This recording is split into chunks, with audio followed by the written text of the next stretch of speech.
idea if anything's even working. Let's see what's going on here.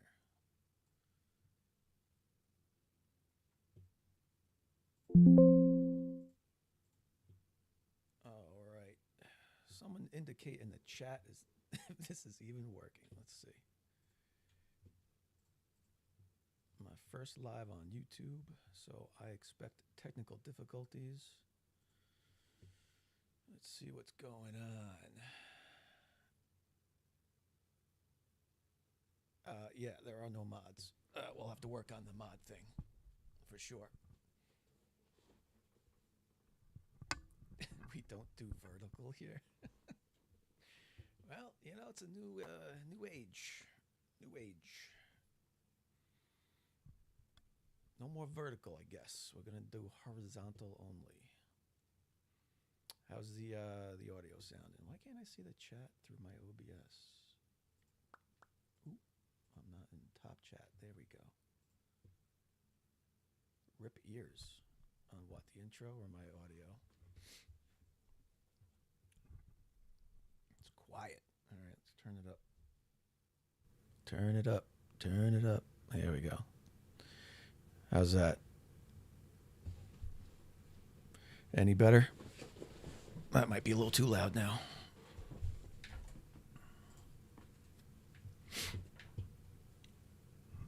It's like I am far. Why is it a weird aspect ratio? I'm looking at... Oh, maybe I didn't set the aspect ratio? Hold, please. Da, da, da. What does it look like on your end? All right, let me open YouTube, see what it looks like. Oh, yeah, that is a weird aspect ratio. I told you there'd be problems. I mean, you guys got to listen to me. All right. Let's see.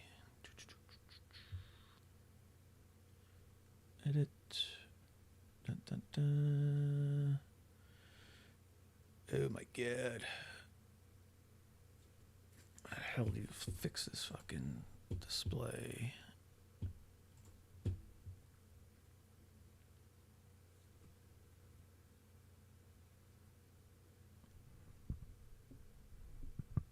Came from TikTok. Nice to see you from TikTok. All right, hold on. I got to look something up. How do we do this?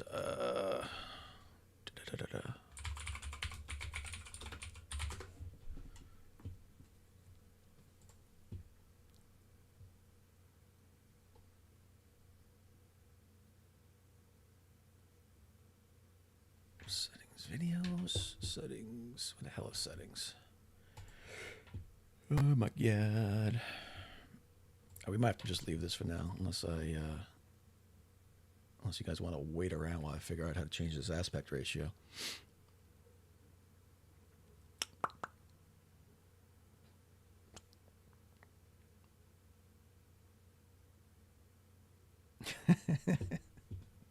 Yeah, I'm splitting the difference. I can't quite commit to YouTube aspect ratios, so I'm going to go with...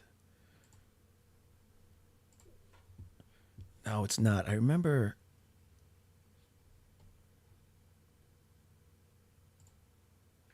Oh, I remember doing this. I changed this to something...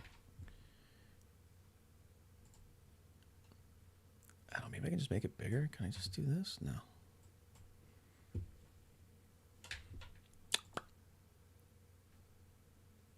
Well, unless anybody knows off the top of their head how to fucking do this in OBS. Let's see.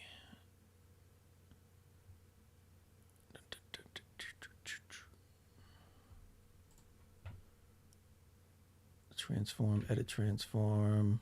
Okay, let's try that.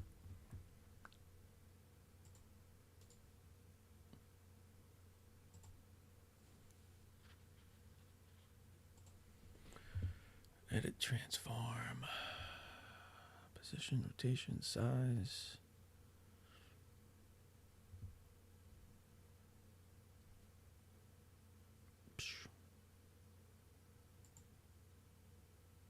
Oh, that's that. I don't want to do that.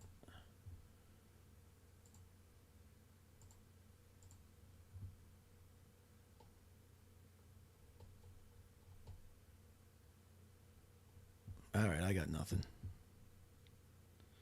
Yeah, I might not be able to do it because it's running already. All right, well, we'll learn for next time.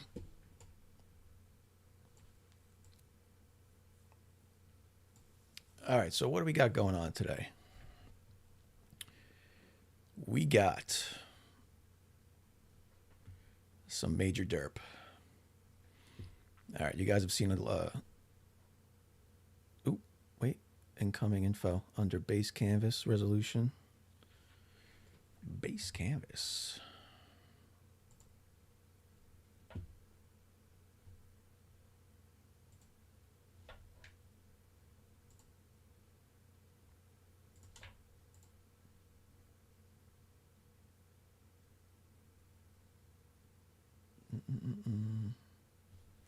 It's audio.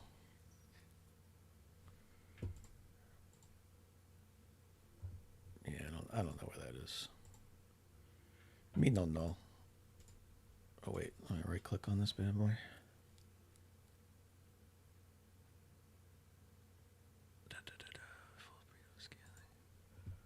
It shouldn't be this complicated. All right, whatever it is, I'll fix it. Maybe I'll fix it as we go along here. But all right, so you guys have heard of the final experiment? I don't know. Maybe have you?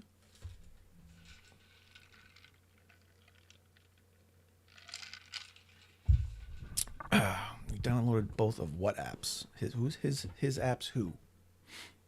Alonzo. So we're talking about the hell's his name now? The flat Earth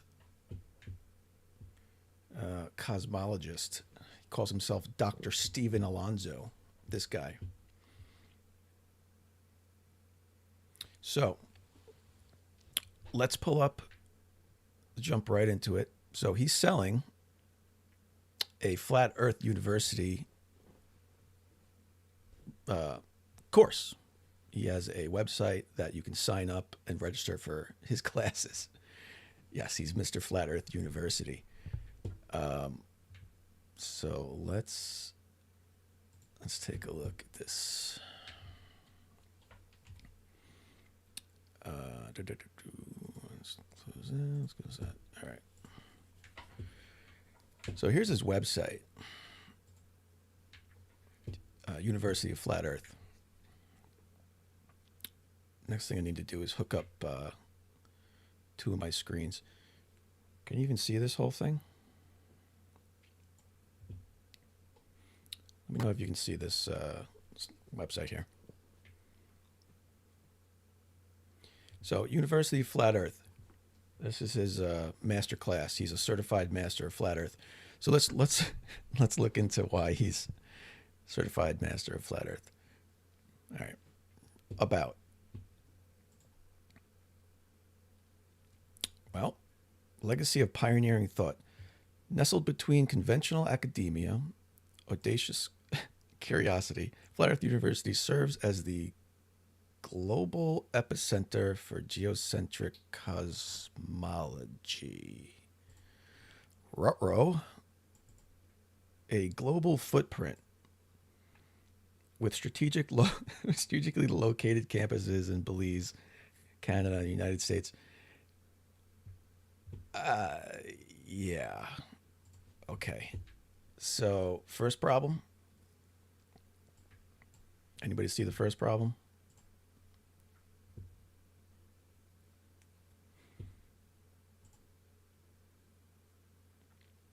We have a certified flat earth instructor referencing the globe on his university webpage. Yeah, slow mode is not needed. Don't know if I can turn off slow mode. Let me see if I can turn off slow mode.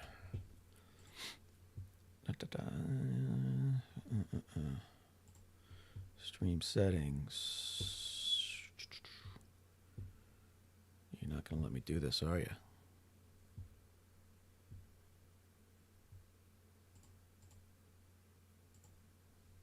Probably not, because it's already going. All right, I guess I can't edit it while it's going.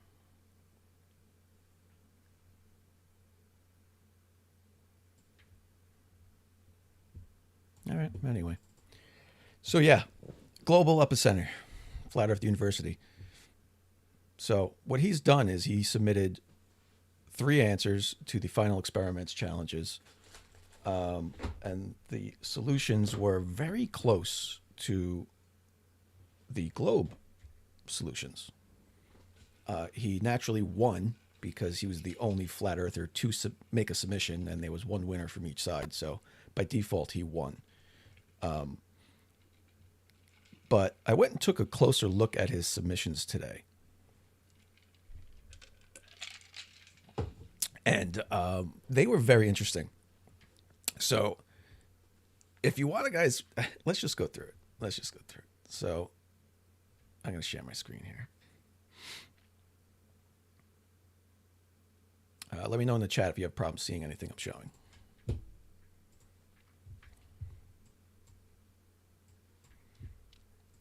All right, so let's play his video. I'm just going to play this video, and then I also definitely need 2 screens next time because this is a pain in the ass having this here. I want to see the chat, but I can't. Yeah, what a grift. So he's selling books. He's selling a university thing. And he's selling his app, his new Flat Earth app, which models, of all things, the 24-hour sun.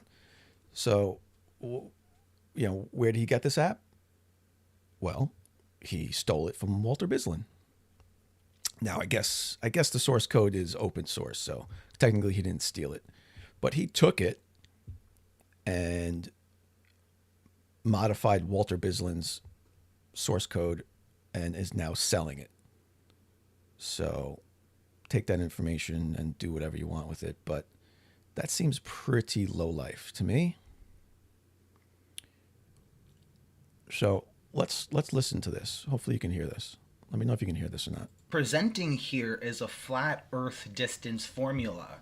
Now, even though me personally, I believe that the Haversine formula is a 2D unit circle flat Earth formula and that globe has took it over, I can still accept the premise of Will's challenge and create a flat Earth formula based on the known concepts we have, such as length contractions, the height of the firmament, and we end up with the formula right at the top, which is based on flat Earth concepts, and most importantly, there is no spherical trigonometry in that top formula. And that's the whole point. Can we do it without the Haversine?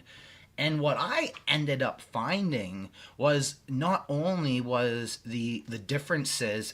Can you guys hear that? And can you see it all right? I know you're seeing like half a screen, but best I got right now.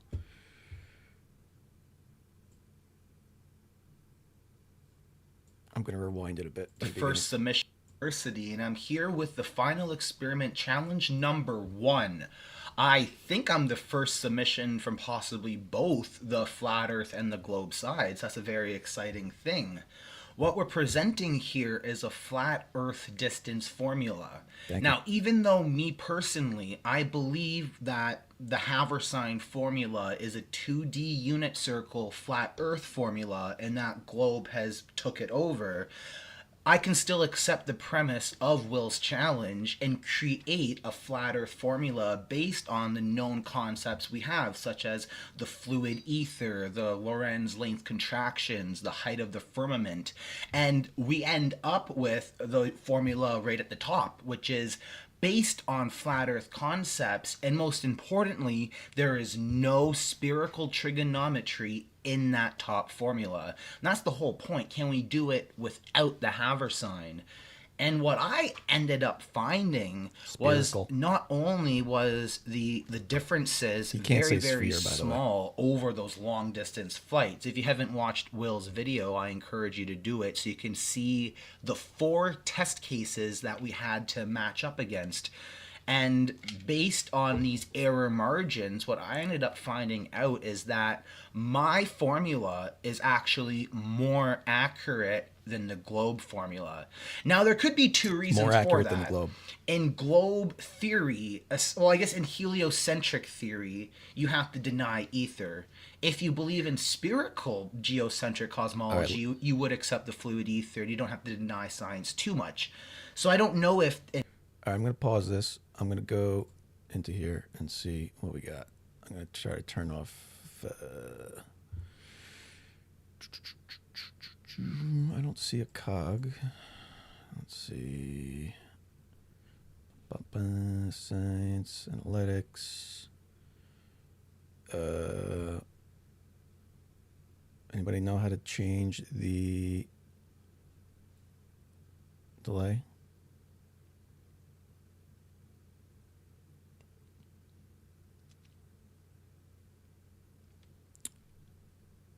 Edit. Maybe it's here. Hold on. It's here. I think it's in here. I think it's in here. Details. No, it's not for kids. I thought it was in here.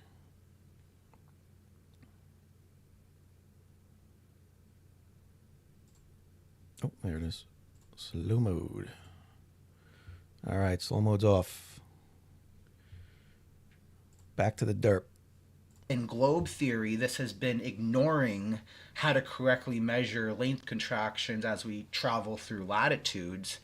Another major issue with the globe theory is that it seems derived upon the flat Earth formula. You have to first. Okay, I got to pause that. Boom. The globe math is derived on the flat Earth formula. Words of direct derp. Wrap it around a ball, and that's why you end up with these errors. Let me go to right here where we actually then tested the 4 test cases. We see the Haversine formula, but then we also see the flat Earth formula, and we see how close it is, and we see those. It's less than 1%. It's like 0.2%, 0.1 in many cases. We see that. So how I was able to conclude, and you see all the math here, you can go through the math yourself. For example, for Los Angeles, we show you the Haversine formula, then we show you the flat Earth formula, so you can verify all this yourself. That's what's so good about flat Earth science. You make a hypothesis, you test it, and you see.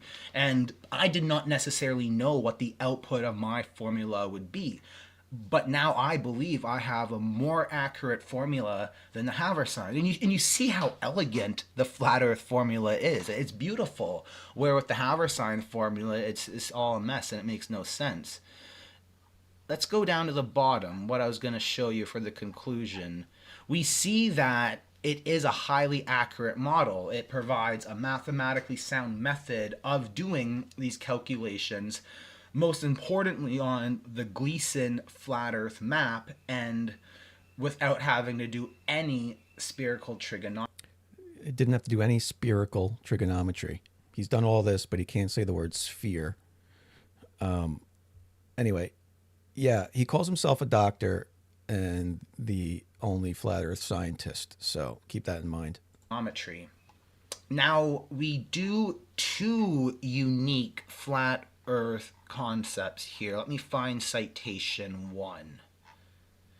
Citation 1 is that we realize we can't do just a basic Cartesian approximation.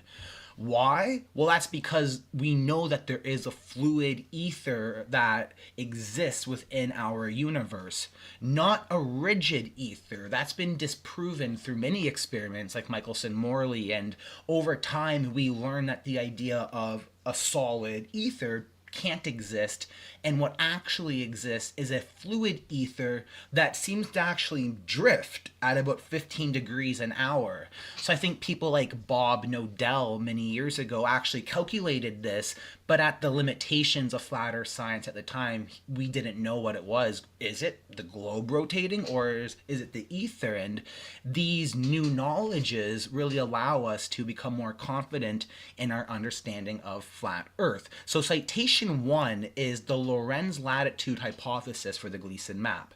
This explains how, as we travel latitudes through the ether, there is going to be an actual contraction. It's not that the Gleason map is wrong. If you're up that high looking down, it will appear like that, but as you physically get there, there is a length contraction. If you don't account for that, you'll never ever measure an accurate distance on flat Earth. Now, I wrote this September 8th. I didn't just make this up for this challenge. This is settled science that has been around for a while. Yeah, this is painful. So let's pause it here and go through his hypothesis for Lorentz latitude contractions. Now, he just made this up, right? He just completely made this up. Let's see. Can I add myself? There we go. Now you got my pretty face here. All right, so I don't even know where to start with this. It's absolutely bonkers. So I opened up his PDFs. Let's take a look at those. Here, let's look at this one. So he has this big formula here, and he says this is how you calculate the distance, d, on a flat Earth. Okay? All you need is the following.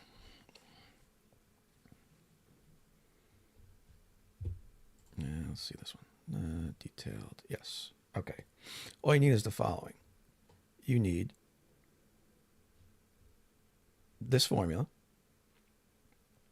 So you need to calculate this first term calculation, whatever that is. He just threw this in here. Doesn't explain what it is.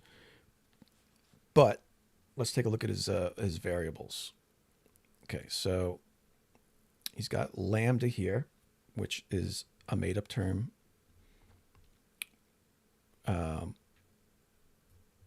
He doesn't even define up here. God, his math is all over the place. It's too funny. So the good part is he calculates, average latitude, whatever.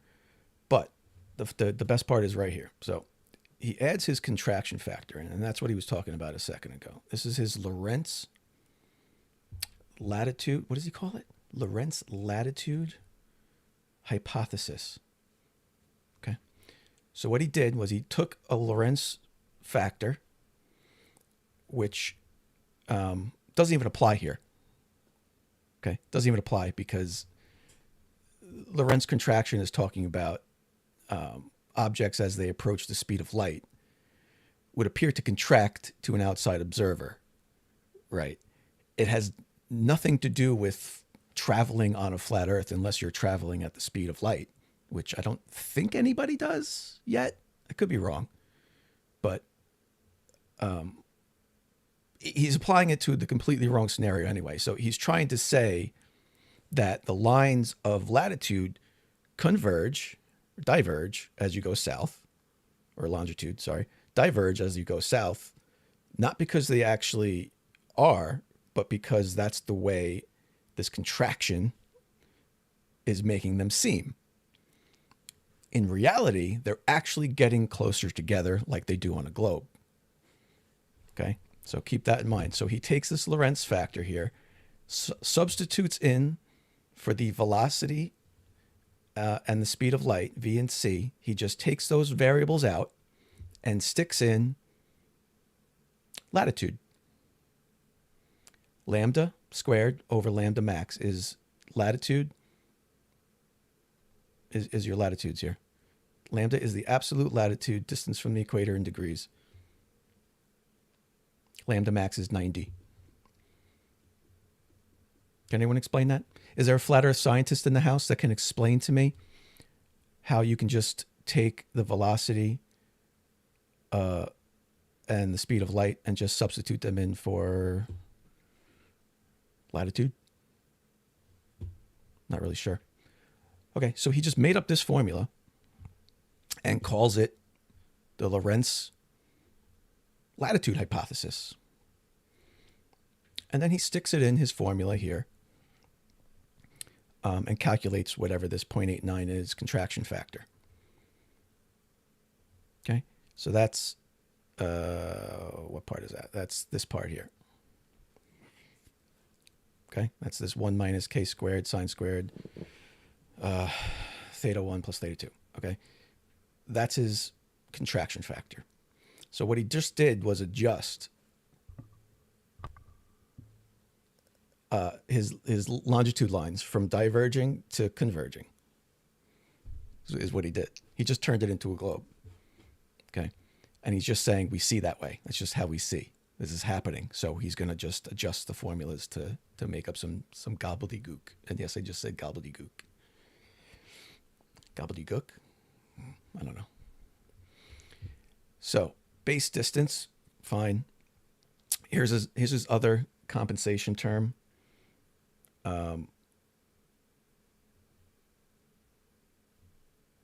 More made up numbers. And then here, etheric scaling. And I just looked at this today, so I didn't dig all the way into all this yet, but his etheric scaling. So this is his scaling just because there's a fluid ether that does something that nobody can define. Nobody knows what it is. So this is called, in what we call in science, cooking the books. He's cooking the books. He goes, my number's wrong, so I'm just going to make up a factor that makes it seem right. Hey, it's right. Okay, so that factor there, he just adds to his other answer right here, and he gets 39.8 kilometers. Okay. So his conclusion is, hey, they both work, so it must be right. Flat Earth math matches globe Earth math. All he had to do to calculate the distance over the surface was invent a new form of science called the Lorentz latitude contraction, which converges the lines into a single point at the South Pole, which would be a globe, and say that's what's happening. So again, I like to call this I like to call this globe vision. They all have globe vision. The Earth is flat. Everything we observe in reality just looks like a globe and measures to be a globe because we have globe vision. All right? They misuse scientific principles. They hijack them and then just make them into whatever they want, right? The sun sets because of perspective. Boats disappear bottom up because of perspective. Well, perspective doesn't dictate that. Perspective dictates an object gets smaller as it goes away and then converges into your eye, right? At your eye level, right? It doesn't dictate that whatever object you're looking at disappears bottom up, right? That's something they made up, right? So they just horseshoe that right in and say, well, it's flat Earth science, man. All right, so his first submission to distance over the globe, which was supposed to predict flight distances, was exactly this. It was nothing. It was assuming a globe, using globe math to determine the distance. Now, what he did doesn't even work because, as Wolfie pointed out in the comments section of that video, he plugged in two coordinates very close to each other, only off by like a tenth of a degree. And it didn't work. Actually, why don't I just pull it up? Give Wolfie credit where credit's due. So he plugged in south 35 degrees and 35.01 degrees. So traveling from that location to that location, which is 60 nautical miles, or about 1 kilometer. You get 281 kilometers with his formula, when in reality it's about 1 kilometer. So his horseshoeing didn't even work. It probably just worked for the few examples that he had. He horseshoed some numbers in there, but it doesn't work if you use actually other locations. So, absolutely ridiculous. So, failed the first experiment. Let's take a look at the second one. Let's bump this right now. All right, don't forget to hit the likes, hit the shares. Let's get this going here. I don't even know if that works on YouTube. All right, his second proof, if I can find it right here, was... I was very interested in this one because this, I believe, was the sunset... Yes, the sunrise and sunset angles. So obviously on a flat Earth, especially where they were in Chile, right, the sun on a flat Earth is north of you. So how could he possibly have predicted the sun rises and sets at a southeast or southwest angle? So it rises in the southeast, right? How? It's impossible.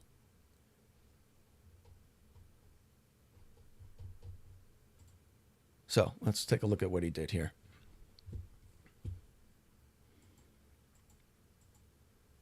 And this submission is for sunrises and sunsets. How do we calculate that on flat Earth?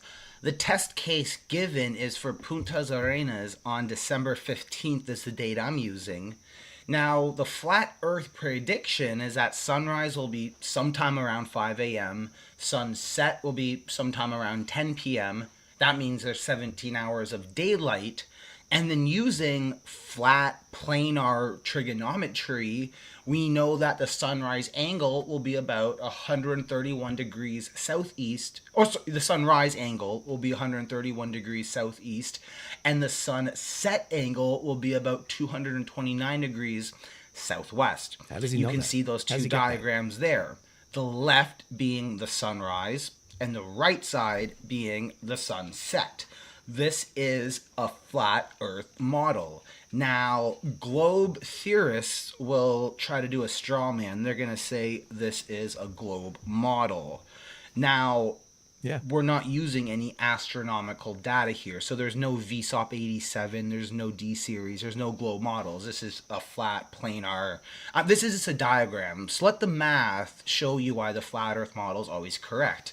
We're going over the assumptions now in the flat Earth model. If you feel free to disagree with it and deny settled science, let us know in the comments. Settled science. Settled science incoming, everybody. Essentially, it's a flat plane with right angle triangles. We know that in our perspective, the celestial sphere, those focus points of star trail rotations, they rotate about 1 degree every 69 miles of latitude. You can verify that yourself with Polaris. These are foundational concepts of flat Earth science. We know that all celestial bodies move in a little circular path. You can just watch the sunrise for a full day to see that. We know the latitude determines how your perspective will be. Okay, but using planar geometry, as he calls it, he likes that, on a flat Earth, you can't get a 1 degree per 69 miles drop of Polaris. It doesn't work that way. It'll never work that way. That's not how geometry works. That happens because the Earth is a globe. We have 24,901 miles divided by 360 degrees. That's 1 degree every 69 miles. That's why Polaris drops in the sky 1 degree every 69 miles. You can't do that on a flat Earth. If you travel 69 miles, you will get less than 1 degree of drop. So what's making up the other difference? The difference of that? Magic? Globe vision? We got globe vision again? And finally, most importantly, number 5, the celestial location remains the same every year. We're not talking about some globe prediction 40,000 years in the future. We're talking about, like, right now. We know that last year, the sun's celestial declination. Here's his reference frame. Established reference frame. So his established reference frame puts the North Pole underneath the flat Earth. I've seen this before somewhere. Help me out. Oh, yeah, that's the globe. That's how the globe works. And that's how it would work if the Earth was a globe, which it is, but you can't just say this is how it works because it does. This would not happen on a flat Earth. was -23. People went outside. You could have looked at it yourself. Therefore, we know that this year it's also going to be the exact same. It may be 0.001 degree off of what the globe may claim it shifted, but the globe's wrong. My model's correct. My sunrise and sunset predictions are what's actually going to happen Hint. when No, they it's go not. there and test this. Now, it's very basic. So, for example, if your latitude's 30 degrees south, your south celestial pole will be 30 degrees from your horizon. We then start accounting for how the sun will be. So these are the right angle triangles that I'm talking about. This is what's so important. There's no spherical trigonometry going on here. Spherical. This is all planar trigonometry. See this? This is planar trigonometry. That's important. The globe has to complicate this by wrapping it around a ball. That's why a globe sunrise and sunset formula is going to be way more complex than the simplicity you're seeing here. Now, we know that every hour the sun moves 15 degrees, and that completes a 360-degree loop, and that's how longitude is set up. So you can now get the offset that you need. So because right ascension, there's a celestial... All right, I can't listen to him right now anymore. He's sorry. Well, you probably don't want to hear him either. For the time of the sunrise and sunset, he just backed into the numbers. He knew where they were, how much daylight and nighttime there should be, and then he said, "Well, the sun moves 15 degrees per hour." Globe math again, but so he said, where would the sun? What time would the sun set if it was moving at that speed? Okay. What's up in the chat? Oh my God. So he just backed into it, but that's not the most important part. The most important part here to me is the angle, right? Again, so let's look at that. I think this is it here. Yeah, this is it here. So solar direction. So let's take a look at solar direction. So here he came up with 132 degrees. And 132 degrees off of north. So if you're looking at the North Pole on flat Earth, 132 degrees would put you somewhere southeast. How the hell did he come up with that? I mean, it doesn't even make sense, right? It doesn't make any sense on a flat Earth because it would be northeast from Chile. They were in Chile. So how do you get this? Well, he took the solar declination, which we know, or you can measure, and the latitude you're at. Okay, I'm okay with all this. And then he set his H, his altitude, to 0 because that's 0 degrees at the horizon for sunset. Great. Sounds all great. So he puts H in here into the formula. Okay. Now this is the formula for solar, to calculate the solar azimuthal angle. And if you don't know, I think I saved a picture of it. Let's take a look. Not that one. Yeah, this one. Nope. Oh, here. So it's the solar azimuthal formula here. I thought that was a picture.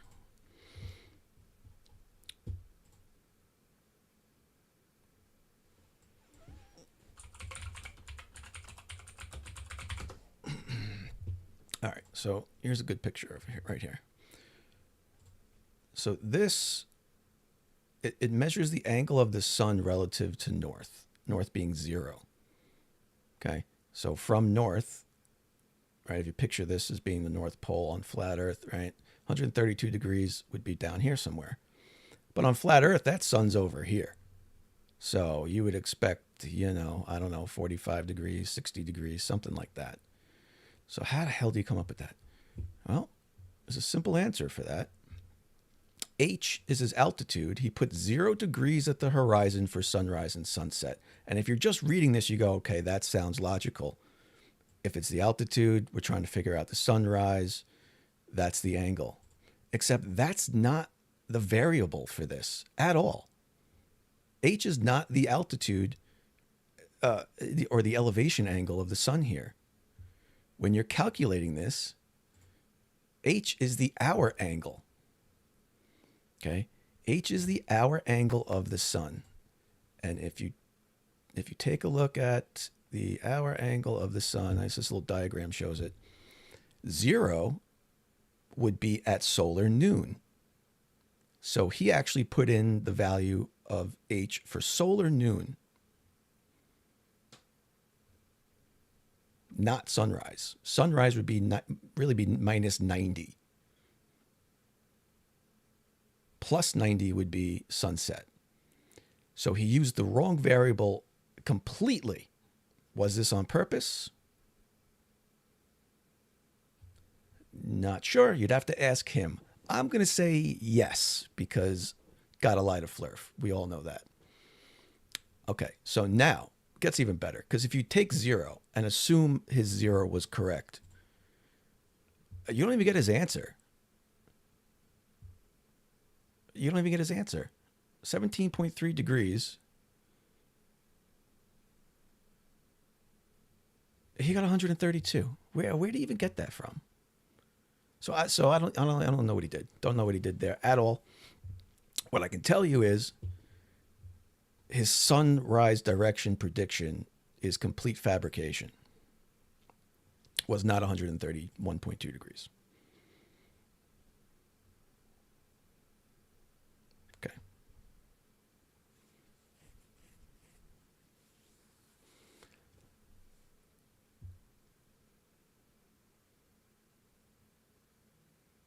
Why is Robert...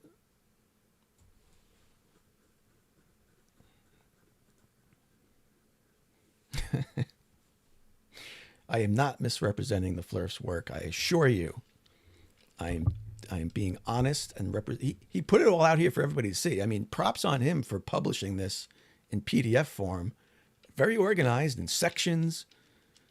But did he expect no one to look at it?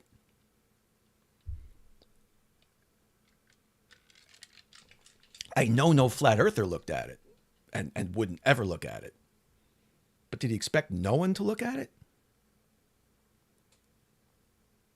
I was on TikTok and Nathan Thompson was completely wrong. He was trying to tell me that this guy won the challenge outright.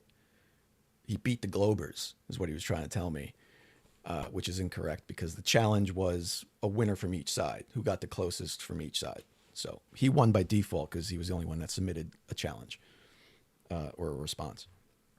On top of that, he used globe math. Do you think Nathan Thompson came into here and read through his submission to see if it was right?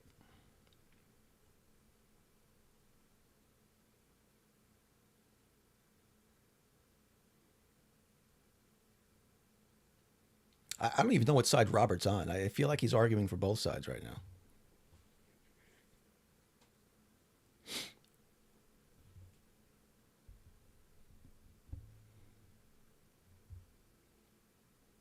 Riz. What's up, Riz? Welcome to YouTube. Flat Earth is over. So what you're looking at the screen here is a guy doing a lot of work. I don't know how much of this he did himself, because, you know, this took some work, what he did. I mean, to put all this work into this, well, I guess he's selling stuff. So yeah, I would too. All right. Yeah, he didn't do it for free. He's doing this to sell his books and his university subscriptions. So yeah. Oh, by the way, he won't respond to requests for debate either, because I wanted to debate him on this, but he won't respond to requests unless you pay him $100 for a debate.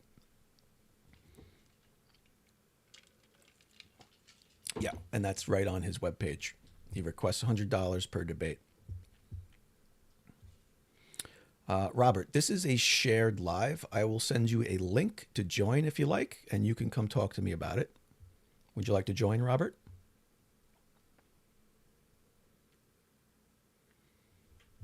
Here, where's the link? You got an email, Robert? I'll email you the link.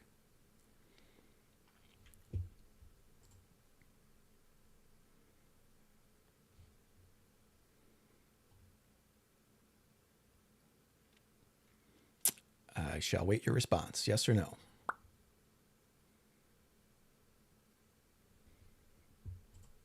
I'm more than happy to go over this with you. Okay, so that was number 2. So caught in 2 lies. Number 3, I really didn't have a chance to look through. Let's see what he's got. We'll just look through it live. At the heart of the firmament. At the heart of. My name is Stephen Alonzo, today, so let's see what he and I'm a flat Earth scientist. I'm pushing the boundaries of where modern science has failed. I'm going where no one else before me has gone. We're back, guys, with the final experiment, challenge number 3. I killed it with the first and second, and this time we're doing another very exciting one. What we're doing is determining the distances between the meridians of longitude. We're using Puntas Arenas again at -53 south, and for my test case, I just chose 1 degree over, so -70 longitude and -71 longitude. Now, the base of our formula relies on the meridian distance, and it's important that we derive this through just observational methods without having to rely on spherical assumptions. We don't want to have to assume that the Earth is a globe or anything like that. What happens is we know many ways, such as Polaris. We can look at star transit time, and even surveyors and ships, they know the triangular verification to know that the meridian distance is about 111 kilometers, or about 69 miles. Now in flat Earth, the calculation's very simple. We take this meridian distance and we we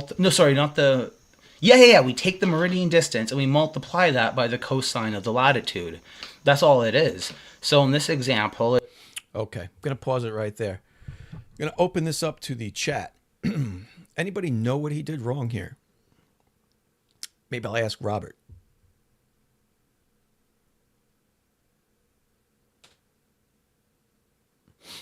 Robert, what did he do wrong here?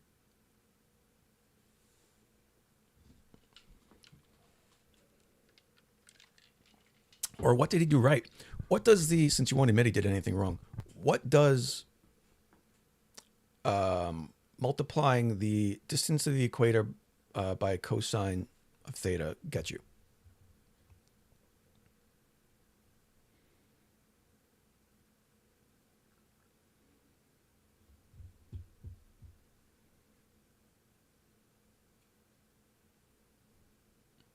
Longitude? He did not say longitude. Oh man, that's another one. I'm going to back up. Apply that by the cosine of the latitude. That's all it is. So in this example, it'd be 111.32 cosine of 53. 67 kilometers. So this is the flat. We know many ways, such as Polaris.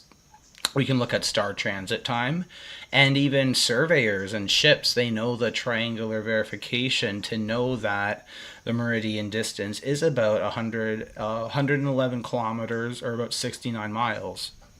Now in flat Earth, the calculation's very simple.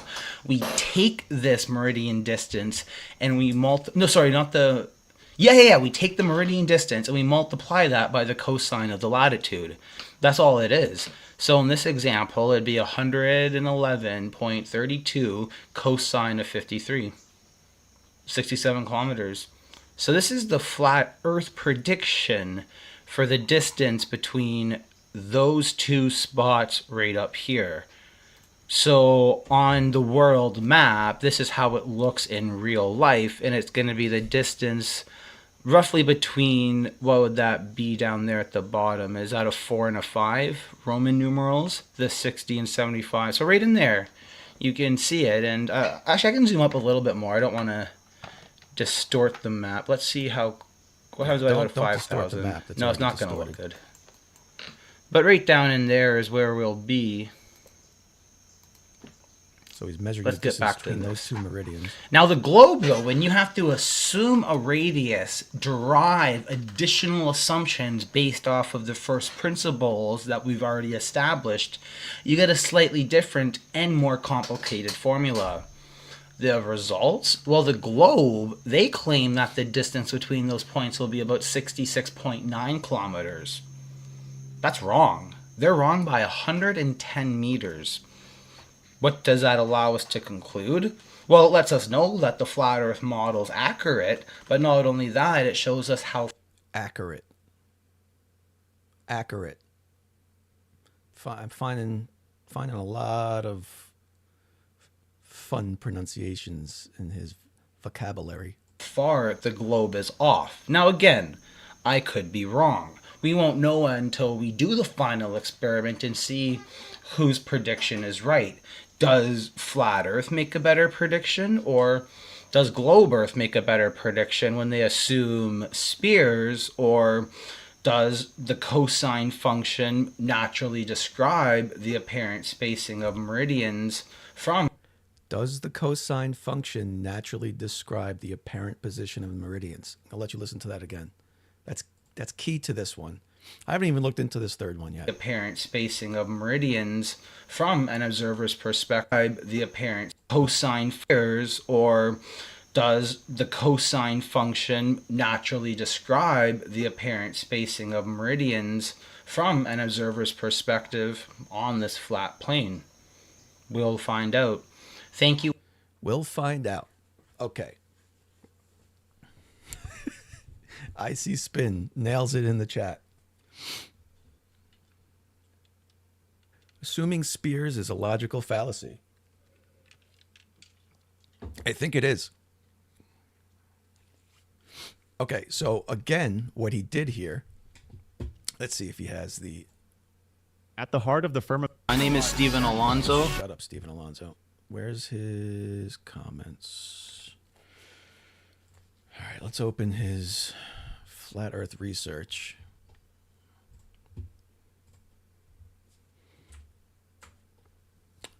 First time I'm looking at this, so give me a second. So triangulating. Okay, this is what he showed in his video. Okay, so flat Earth calculation method. So we're back to here. Distance on flat Earth equals the distance at the equator times the cosine of theta. So that's the cosine of your latitude.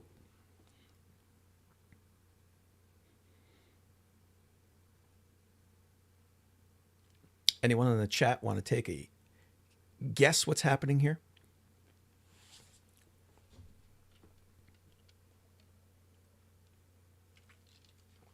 Why does he say it uses simple planar trigonometry? Which I guess it is, but well, it's planar trigonometry, but it's doing something specific by invoking that cosine of the latitude.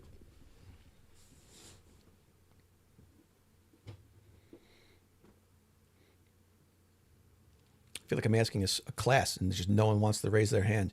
You know, I'm going to call on Johnny. Johnny, what's the answer, Johnny? Do I got to put on my flerf hat and pretend I'm a flerf? Answer the questions? All right, well, I'll give you the answer. By doing that, yeah, he's taking the distance at the equator times the cosine of theta. So by doing that, he's invoking the globe again. Because that, the only way that works is if the lines of longitude converge at the South Pole. Right? Because that's what the cosine function does. I was stupid at school, Globy.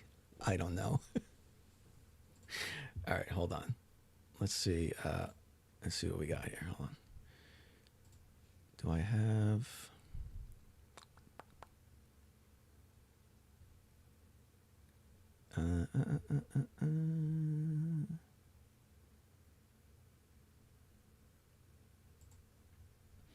All right, so I don't have it. I don't have it. So I'll just very simply at 90 degrees at 90 degrees longitude, or at 90 degrees on Earth, right? You are at the South Pole. All right, the cosine of 90 is 0. Cosine of 90 is 0, so your distance on flat Earth at the pole would be 0, which makes sense, but not on flat Earth, only on a globe, because all the lines are converging, right? They all converge to a point at 90 degrees where that distance now between them is 0. Any point before that is not 0, but they converge. So what he's doing here is invoking the globe and saying it's valid on his model because that's how we see. Again, globe vision. So I'll play his video again. Remember that part I told you to pay attention to while he was talking?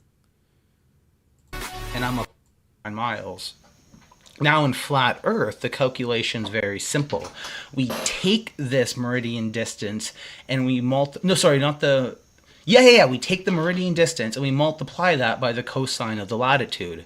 That's all it is. So in this example, it'd be 111.32 cosine of 53. 67 kilometers. So this is the flat Earth prediction for the distance between those two spots right up here. So on the world map, this is how it looks in real life, and it's going to be the distance at the bottom, 60 and 75. So right in there, and distort the map. Let's see, 5,000. Where did he say that? But right down in there is where we'll be. Let's get back to this. Now the globe, though, when you have to assume a latitude, that's all it is. Meridian distance, very simple. We take about 111 kilometers, or about 69 miles. Now in flat Earth, the calculation is about... I said it, and I don't feel like finding it. But he did say, and I pointed it out to you while he was saying it, that does the cosine of theta represent the reality that we see? And so we have to use that. Do we?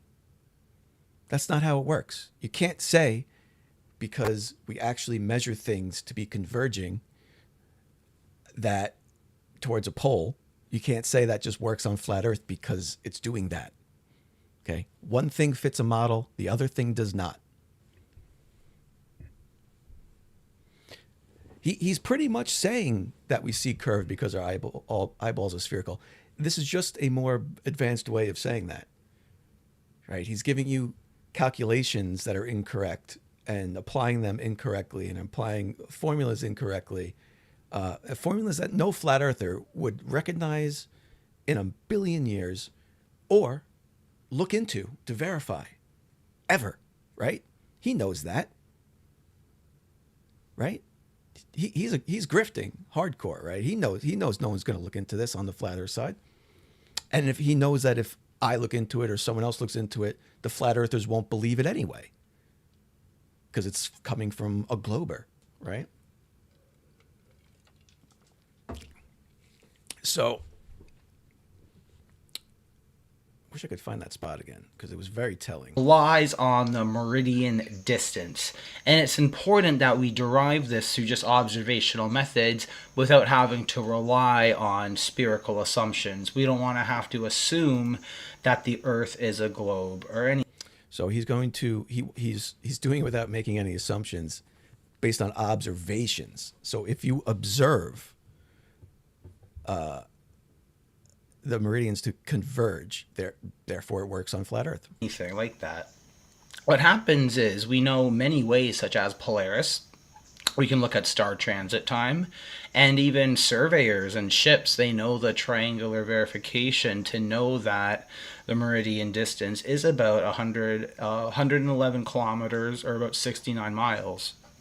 Now in flat Earth, the number 3. Where's that point? I don't want to listen to this. 3. I killed it with the first, and we're doing another very exciting one. Longitude. No, we're using Puntas Arenas, and for my test case, I just chose 1 degree over, so -7 and negative. The base of our formula relies on the meridian distance, and it's important that we derive this through just observational methods to know that calculation is very simple. We take this latitude. That's all it is. So in this example, it'd be 111.32 cosine of 53. 67, those two spots right up here. So the Roman numerals, you can see it. No, it's not going to look good. But right down in there, let's get back to this. So when you have to assume a radius based off of the first principles that we've already established, you get a slightly different and more complicated formula. The results, well, the globe, they claim that the distance between those points will be about 66 points. That's wrong. They're wrong by 110 meters. What does that allow us to conclude? But not only that, I could be wrong. We won't know until we do the final experiment and see whose prediction is right. Does flat Earth make a better prediction, or does globe Earth make a better prediction when they assume spheres, or does the cosine function naturally describe the apparent spacing of meridians from an observer's perspective on this flat plane? Cosine function when they assume spheres, or does the cosine function naturally describe the apparent spacing of meridians from an observer's perspective on this flat plane? So, globe vision wins again. Globe vision wins again. Does the cosine function naturally explain how we observe the meridians? It does. But that physically only works on a globe. You can't just say the Earth is flat, but we observe the meridians converging. Where are they converging to, buddy? Magic Land? Narnia? Infinite South Poles? Everybody has their own South Pole to go around with their own sun and their own stars? Personal South Poles. Heard it here first, guys. Wow. This was painful. I'm sorry to have made you listen to that. Study all day. I got James Stewart. But this guy showed up on TikTok a few days ago. I ran into him on a live. He was testing it out, so I don't know if he's going to try to be there more often. I guess I won't know very much longer since I'm in the U.S. and it might be banned. But he wouldn't let me up on his live, so. Yes, sir. Infinite South Poles, here we come. Wow, so that was great. That was great. So he's 0 for 3 on his submissions.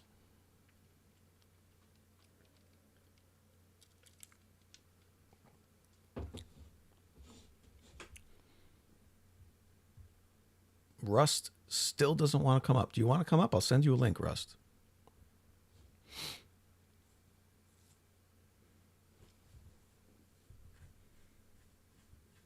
Anybody else wants to come up too, give it a shot. I don't even know how it works. I have a link. I don't even know what happens if I send you the link.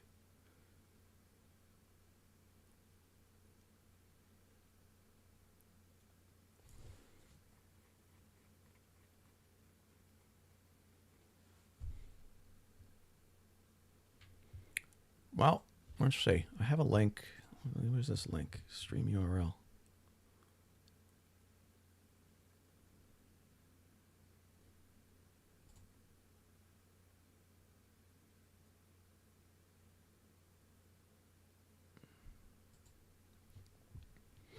Really broke the bank here tonight with 30 viewers. That was, I was smoking hot, guys. Appreciate it.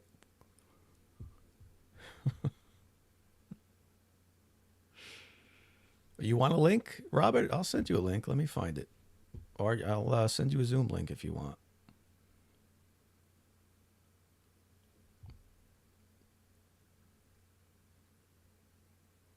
Yeah, I don't know why it's saying my bit rate is too low. I don't know what the hell that's about. I probably look like shit on your end.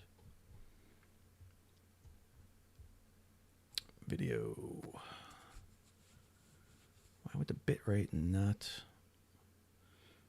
Whatever. I'll worry about it next time.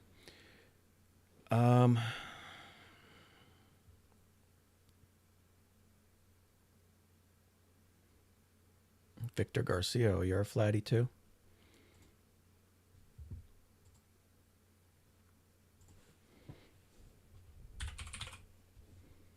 All right, let's see what I got on Zoom.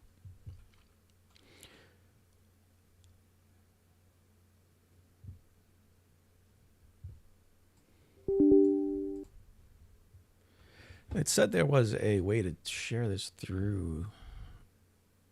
Wait, is that it? No.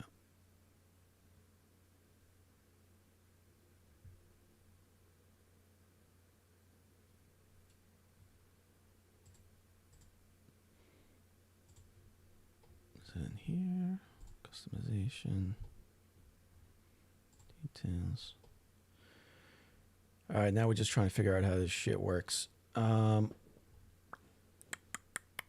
Where's the link? Oh, well, I'll try it on Zoom. There's no way you're joining. I absolutely not.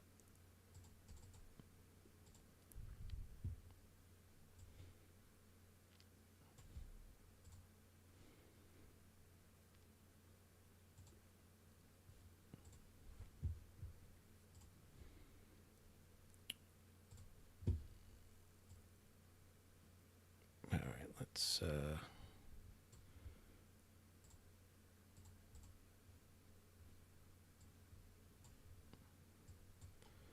is not my Zoom. Is that my Zoom?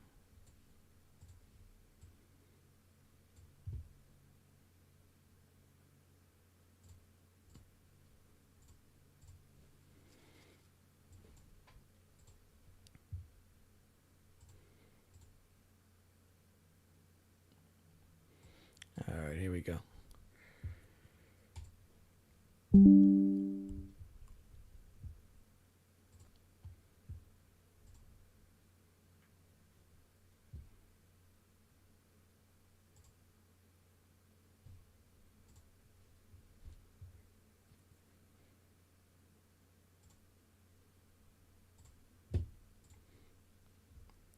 All right, sorry for the silence. I don't know what I'm doing here. So,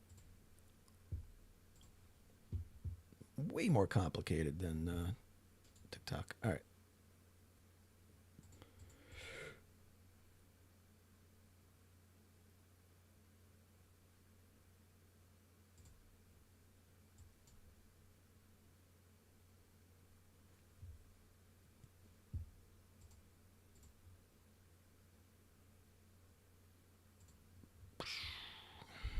Man, there's just no way to message. How the hell do I message you? All right, you'd have to email me.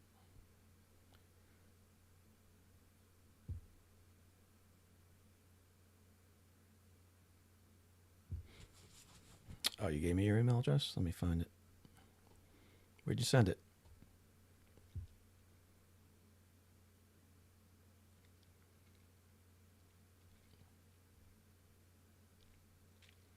I'm sorry, but YouTube really needs to make this easier.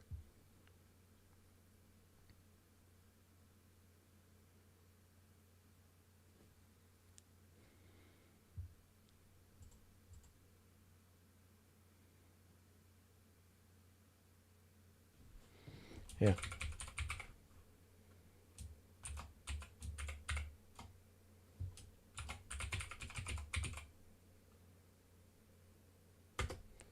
There you go. Blow it up. Oh, blow it up, Robert.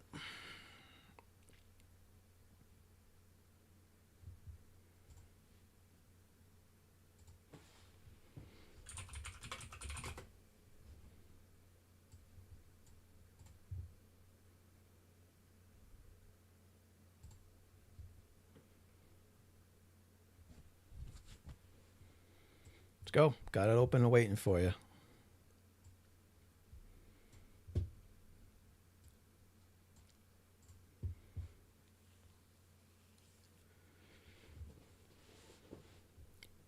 All right, so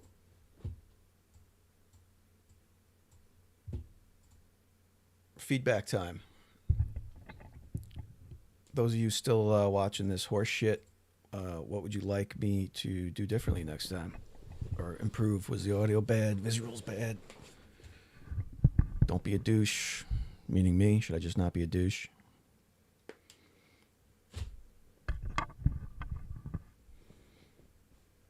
Show more cleavage. What would you like me to do?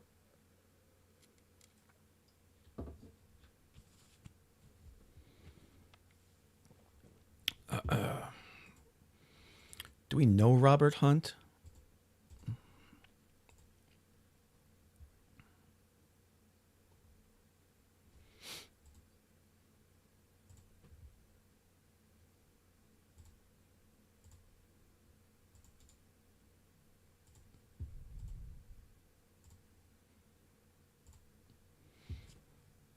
All right, Robert, Zoom link sent.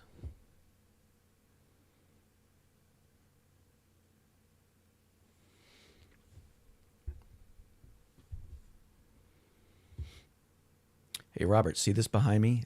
This is the moon. Lower cut top. Oh, this is a tight neck. I'm going to stretch my neck out. I will fix the aspect ratio. I got to work on that. I got to figure that out.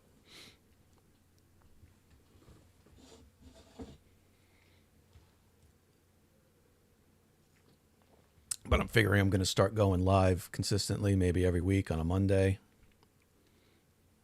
or Wednesday or something. We'll figure it out.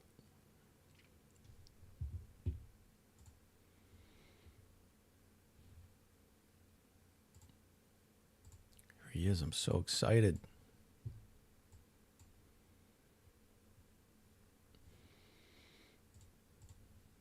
So professional. What the fuck? Where'd you go?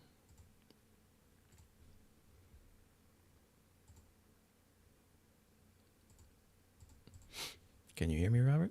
Can't hear you.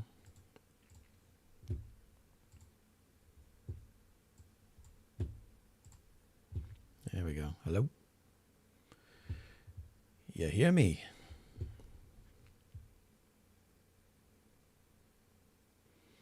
Robert. Robert, you muted. Oh, I see you now. I don't hear you. Hold on. Maybe it's me.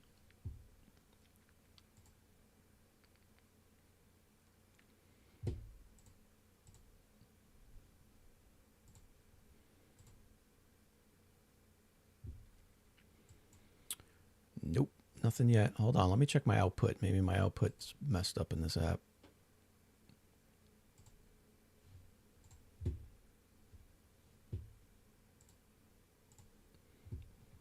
Hey, hold on. Speakers. Yeah, that's not. Oh, no, that is right.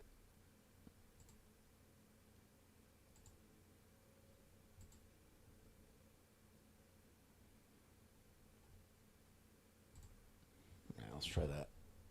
Say something. Hello? Jesus, that was loud.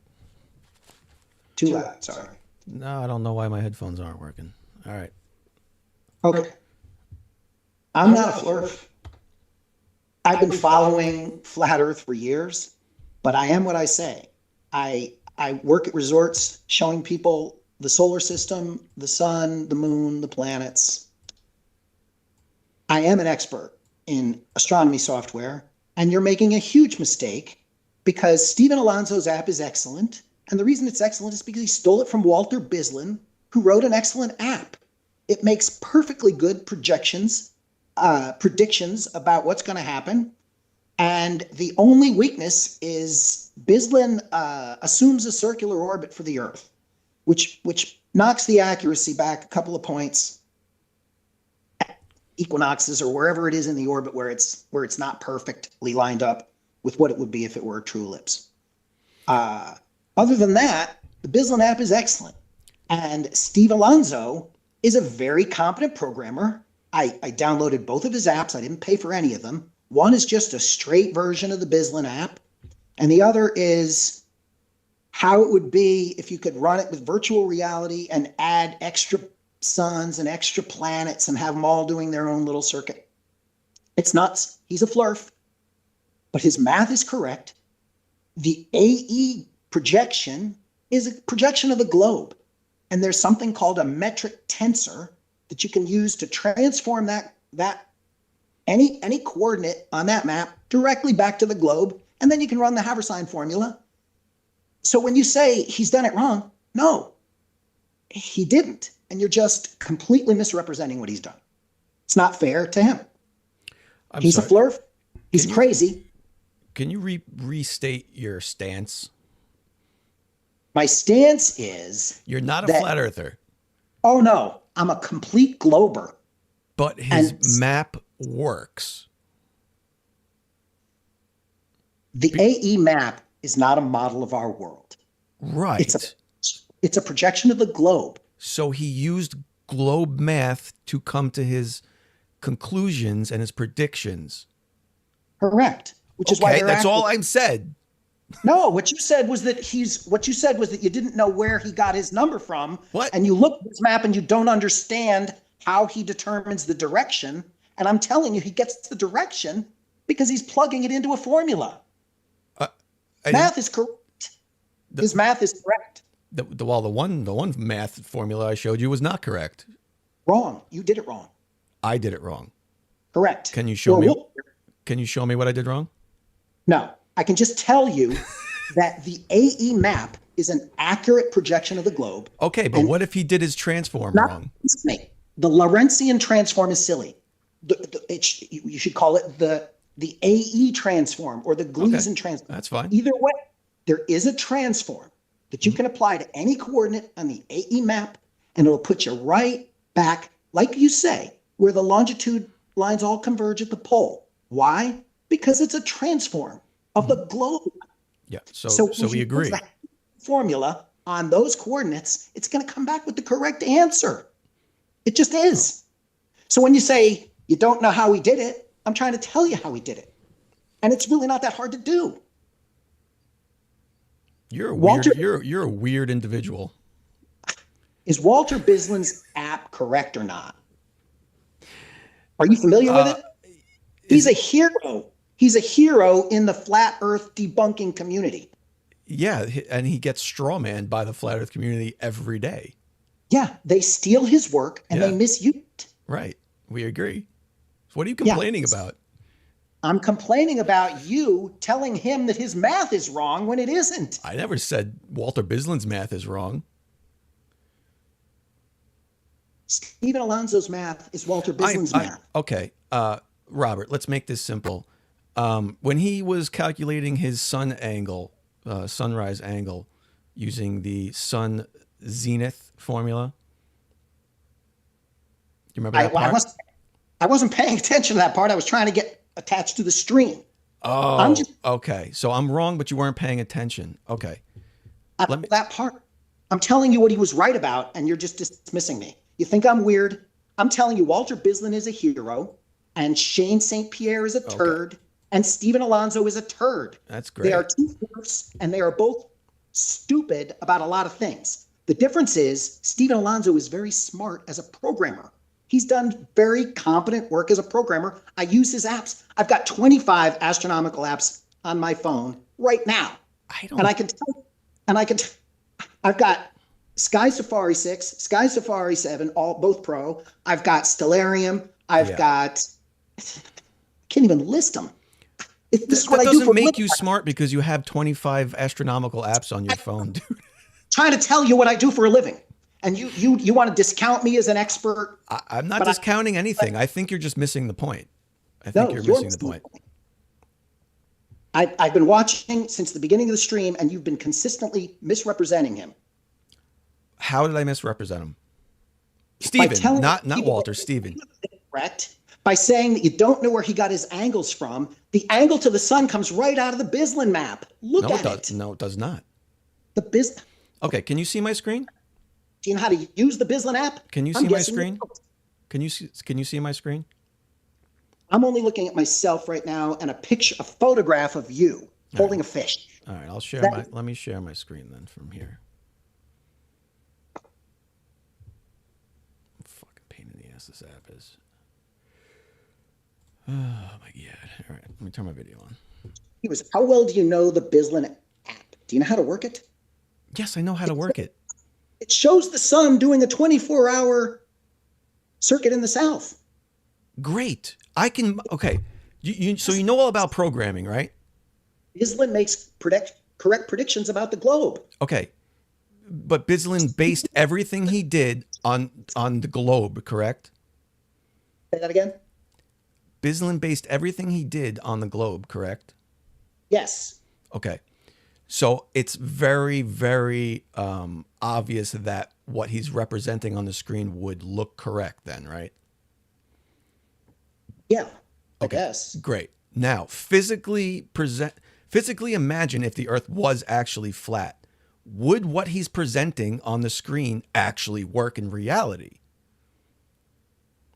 Oh, it depends on whose sun we're using. Is it a Pac-Man sun?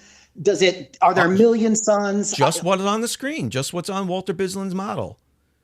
Walter meaning- Bislin's model shows it bending 180 degrees across the sea. Right. Is that possible? No, but it makes a correct prediction as to sunrise angle. That's fantastic. So we're on the same page. So what Stephen did was program Prediction about sunrise angle. based What's on the he- flat map. He's misrepresenting the map. He's not saying this map is actually a globe, and if you just use these transforms, it becomes a globe. He's taking those transforms and giving other names to them and saying, "Oh, I came up with this Lorenz contraction formula, and I came up with this." I'm not arguing about the vocabulary, and I'm not arguing about the utility of the Gleason map for getting your way around Earth. But I am telling you that you can use that app to make a correct prediction as to where the sun is going to rise and set. And if you don't think so, it's because you don't understand. I didn't say I don't think so. He said he's misrepresenting the You said fucking you- model. And I'm trying to explain to you how he did. I can't believe I'm arguing with you about this. We agree. He's misrepresenting the model, though. That's the whole point.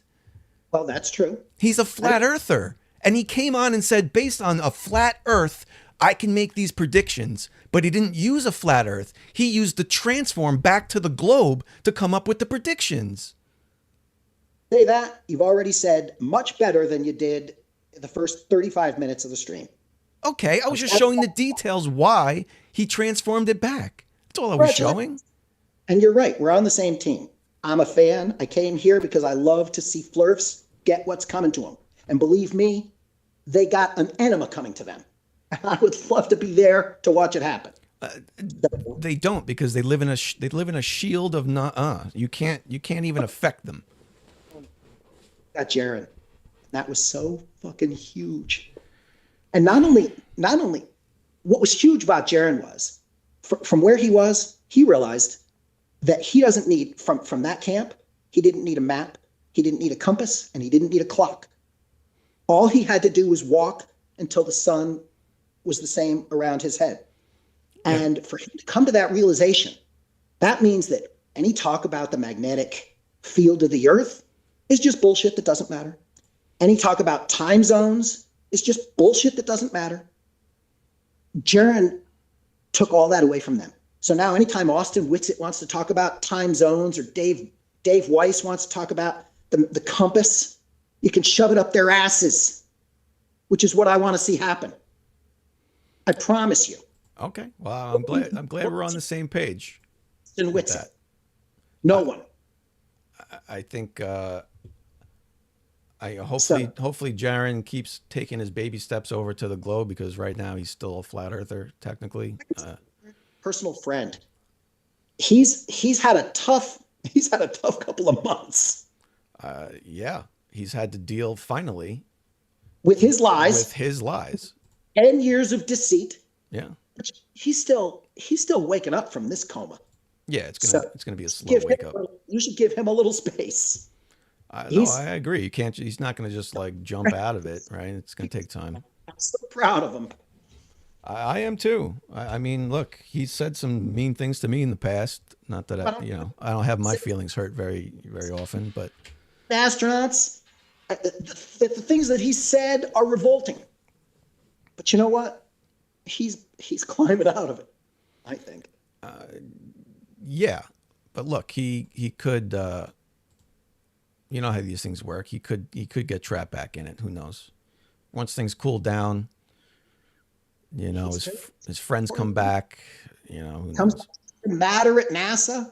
He comes back thinking his job in life now is to educate people about the 24-hour sun in Antarctica. So apparently he's going to be an outreach for, hey kids, you know what? There is a 24-hour sun in Antarctica, just in case you didn't believe your teachers. So I don't know. that's not I don't know if like a, there is. You know, there was some shadows that didn't make sense, and you know, so vape that's one gate. of the things we knew that the final experiment wasn't an experiment. It was a social experiment on flerfs, and it Yeah, worked so well. yeah, There, yeah. I mean, Complete success. that's what I got to say. And people are mad at Duffy because they want to say, "Oh, let's take him on now about young Earth." I mean, come on, give the guy a break. I mean, I was surprised to hear he was a young earther, but you know, He's a fundamentalist pastor yeah, whose congregation is concerned with flat Earth. You have yeah, to know they're adjacent to every other kind of craziness. yeah, yeah. And honestly, One I don't really step at a time care. for all these things. I don't really care. The Earth is not flat. That is the point. I don't want to debate creationism. I don't want to find everything these guys disagree with and then take them on. Do I want to talk about vaccines with them? No. Do I want to talk about World War II with them? I do not. No, I hate to see people misrepresent the globe, and I hate to see people misrepresent the sky, and I hate to see people misrepresent fundamental physics. So those are the three things where I feel like you're stepping on my toes if you're out there telling people that the moon is a marshmallow or any other silliness. So that's where I get involved. well, we agree on that, and I can't share my screen here with you while I'm doing this. So Okay, I feel like now you know who I am, and I'm not. This idea that everybody, oh, I know, he must be Steven Alonzo. He must be working for Steven. What is your percentage on the app? I would not say a good thing about his app if I didn't like it. Did I download ever Dave Weiss's app, even though I was curious about it? No, because I know he's a skell and a dirtbag, and I did not trust his app. Steven Alonzo did not strike me as this type. He's not commercializing it in anywhere near the same way. He's not collecting all kinds of personal data. I said, yeah, I will download this app. And by the way, it's not the first flerf app I have downloaded. no, But look, like I'll give him that. The base the base version's free, right? But he is selling upgrades to it. He also did use Walter Bislin's source code as his base, right? Which is free. It was open source, but I was trying to get one of my friends to do the same thing a year ago. I said, I've got a friend who does Python programming and writes apps. I said, look, the flerfs would go nuts if you could produce this Bislin app. I showed him the website. I said, put this in an app and you'll sell it. yeah, I couldn't my buddy into doing it. And when I have contacted Walter Bislin and said, hey, Bislin, this is what we're thinking about doing. You're one of my heroes. And what if we set up your app and we'll send you 15 cents anytime somebody downloads it? Yeah. You think he would go to that? he probably would have said no. He would have been delighted. Have you ever spoken to him? I've never spoken to him. No. Very friendly guy. And he answers emails and he's very interested in what you're doing and what we're doing. Believe me, he's paying attention to the final experiment. Yeah, no, I know he is because I don't know when he came out with that model showing the final the 24-hour sun, but it was not too long ago. He built it as a roach motel for flerfs. He built it 5 years ago or 7 years ago. No, because there's two versions of it, right? The original one, which has been around forever, doesn't show a 24-hour sun in Antarctica. That's because he didn't think anybody was going to go to Antarctica. Right. So he limited the slider. Right. But there's another one now that specifically is titled Final Experiment, and that one shows the 24-hour sun. That's news to me because I haven't talked to Walter Bislin in 2 years. Oh, I just found it 2 days ago, so it's relatively new. So he came out with that, but What I'm making is that was a tick that Bislin was able to accomplish easily, and I'm sure Shane did it by himself. And if I had looked into it, I would have been able to toggle that over. And Bislin made a mistake by limiting it. And it's funny because Jaron Jared has spent the last 2 years misunderstanding that map because every time he points to Union Glacier, he points to an area that looks to be about 15 degrees beyond the pole, Yeah. and then circles it as if he doesn't understand that you can't walk past 90 degrees south. Yeah. But that's just a flerf who doesn't understand his own tools, and that is not unusual. That's common. That's common ground. But this guy Steven is. But I mean, you heard me. You saw it. I mean, he's selling lots of stuff. So I think he is grifting very hard. Pierre, he wants to set up Flat Earth University. He wants to be Austin and Shane Yeah. Well, you're just saying he's not grifting on the level of like David Weiss, but I just think he's not big, right? Nobody knows who he is, but he's trying to be. You think are going to pay for the university? That would shock me if there was one. Does he get a couple of people to upgrade on the app? I'll tell you what, I'm this close. It's $10 to turn that into pro. And I am a little curious to see, except I know exactly how the implementation would be. And the truth is, I'm impressed with it. I'm not talking about the Bizlin app. The Bizlin app is excellent. The other one is even more interesting. It's got a virtual reality aspect to it. If you've got those goggles, I'm sure he sits in his room, with the mushroom lamp on or and trips. Right. Right. No, I know that. But the whole problem is he's representing that as reality, as if the sun could bounce around 180 degrees, right? I'm not arguing. He needs to be taken down. He needs to be debunked. He needs to be featured. He would love to come on and talk to you, by the way. And you could shove this right up his ass. Well, I already asked him on TikTok, and I asked him about 6 times during his live. He ignored every one. So I don't know anything about the TikTok culture, but I do know he sits down with people, and he seems very earnest. And I sent him an email about a bug, which I found in his app, but it was a minor thing. And so I won't say that we're friends, or I didn't tell him who I was or anything. I just said I like your app, and I found this bug. But he's a young man, and I think he just wants approval from a community. So I don't consider him. He's no David Weiss. not yet, but if it takes off, you never know. It could take off. Selling that app is educational. The Bizlin app is educational. There's nothing to be ashamed of about that app. Even people misusing it, it's still entertaining. It's still a globe projection. It's useful. You don't find that dangerous? No, I don't begrudge it. No, the Bizlin app, I told you, it's a roach motel for flerfs.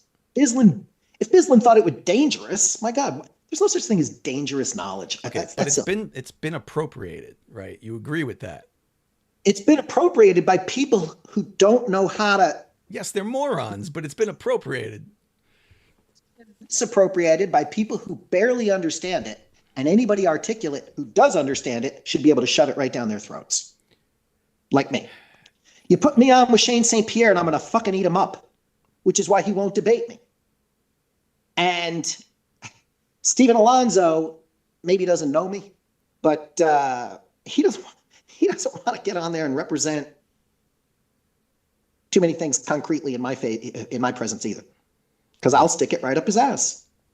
I know what that map does. I know what that app does. And yes, I know what it does do, and I know what it can't do. And he's obviously a very good programmer, right? But Shane will tell you it predicts eclipses. Shane will tell you all kinds of things about the Saros cycle and every other thing that he doesn't comprehend. Mm-hmm. So, has he ever seen an eclipse? I've been to a couple.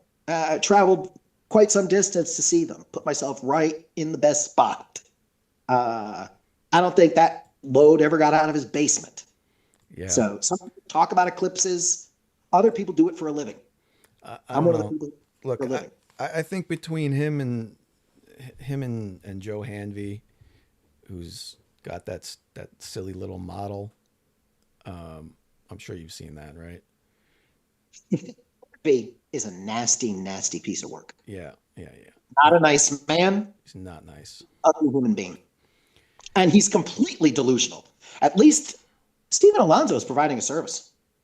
The Bizlin app in wider accessibility is doing the world a favor. It's a useful astronomical tool. And as a matter of fact, Flat Earth the Flat Earth app that isn't Dave Weiss's app, the other one, Flat Earth and Flat Earth Pro. Yeah. I use Flat Earth Pro in my business all the time. It's a fantastic app. And not because people think that the world is flat because of it, because it's an extremely useful schematic for seeing where the planets are and what their phases are. I use that app all the time as a glober. And believe me, the person who designed it was not a glober, and he wasn't a flerf. He's a Muslim who knows that Muslims care very much about the phases of the moon. And so he built that app to put it out. Did you see where he's from? He lives on the North Shore of Saudi Arabia.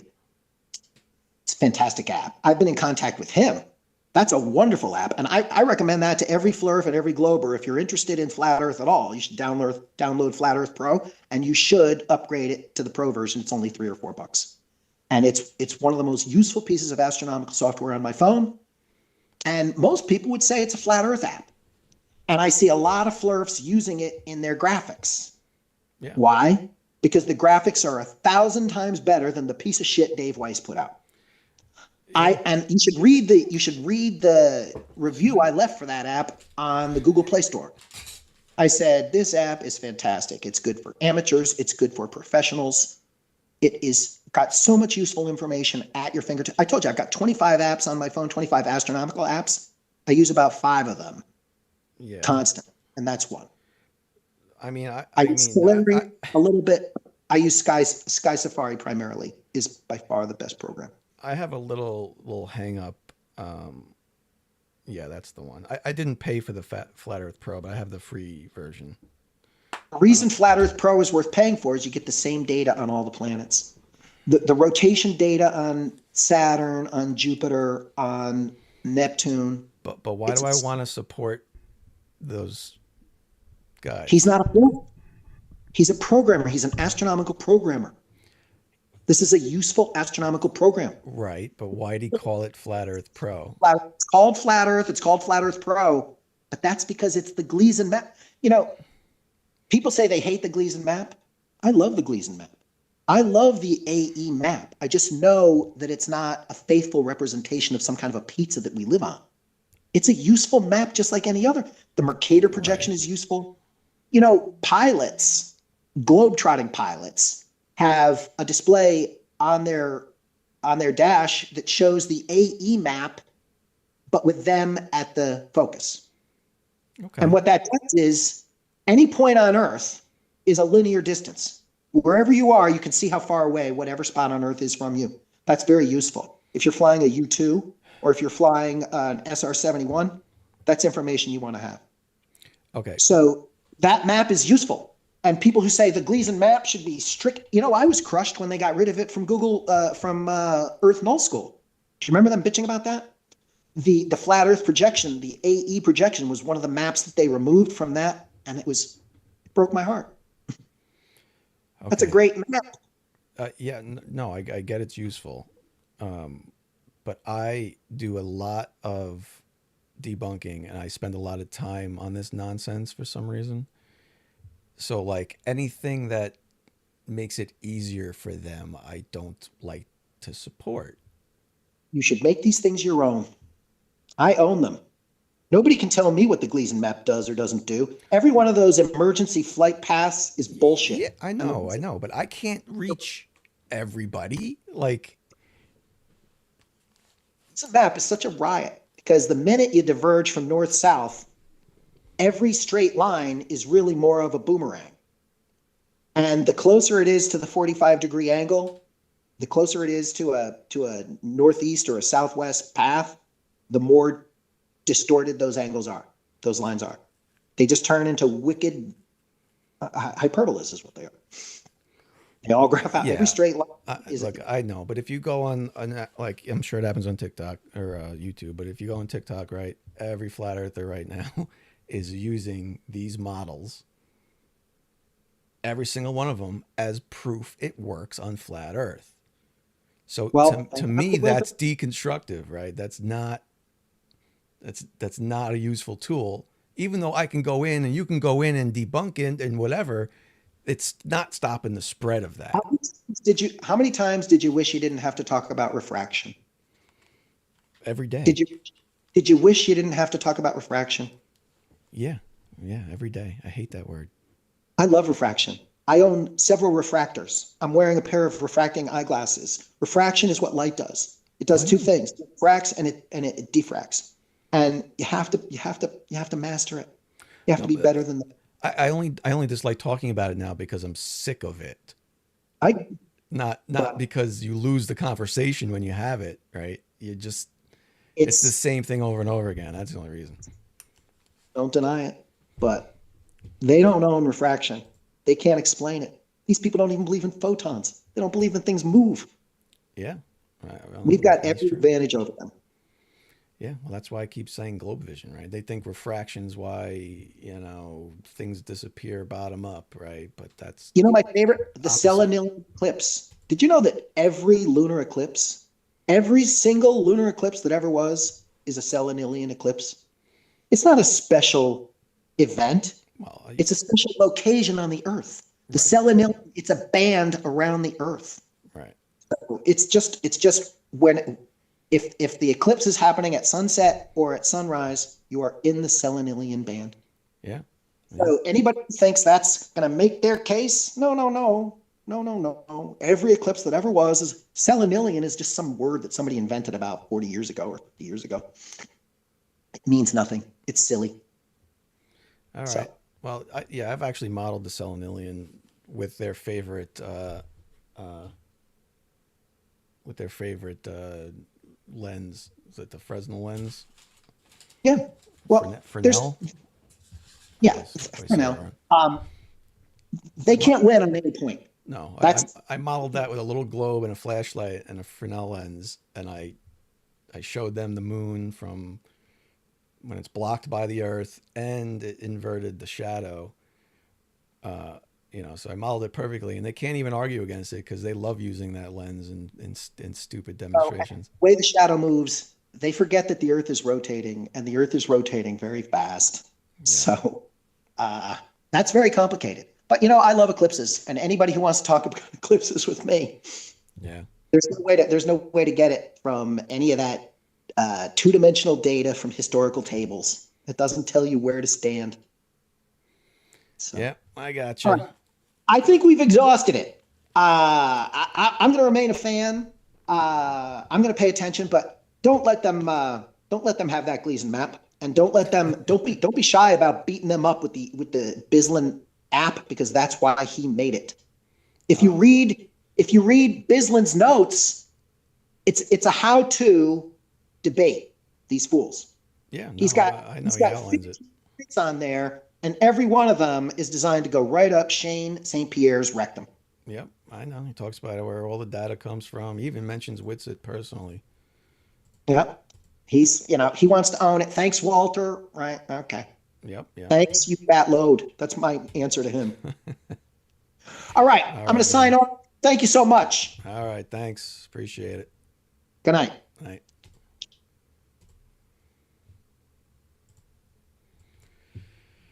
Woo!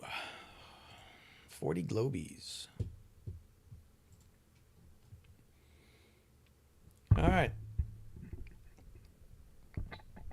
So this guy Steven has a documentary. It's called Glurfs. I think it's called Glurfs on Ice.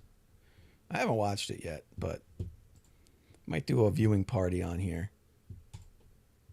We'll watch it live, see what this genius says about the trip to Antarctica, if it's anything new or not.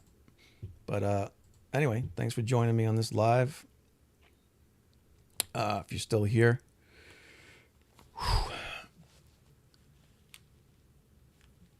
thanks for coming up, Robert. So you're losing your mind in the chat. I'm glad you got to get it out. But yeah, I mean, that was the whole point. I wasn't saying the math was wrong, although that one thing was wrong, and I don't know if you're still here, but yeah, this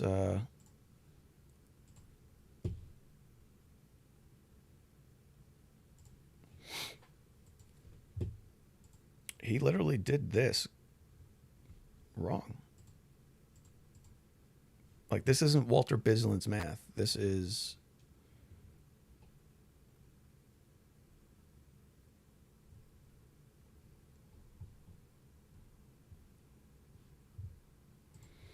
I don't even know which one it is anymore. Here it is. So, like, Walter would have used this formula in his...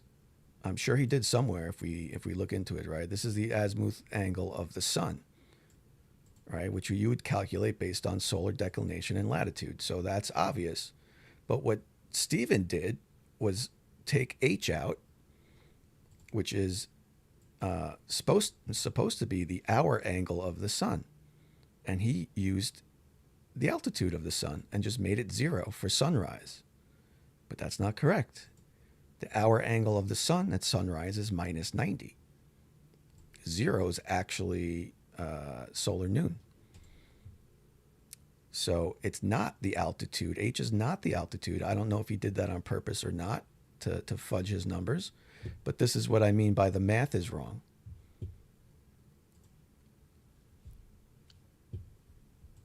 Right? This math is wrong.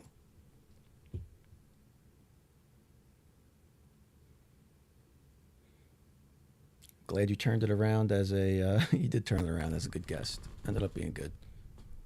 Not sure where he was coming from when he hopped in. But yeah, this is my whole point. So he is bastardizing the math. This is not an insult to Walter Bislin, you know, but he's fudging math here. Stephen is fudging the math.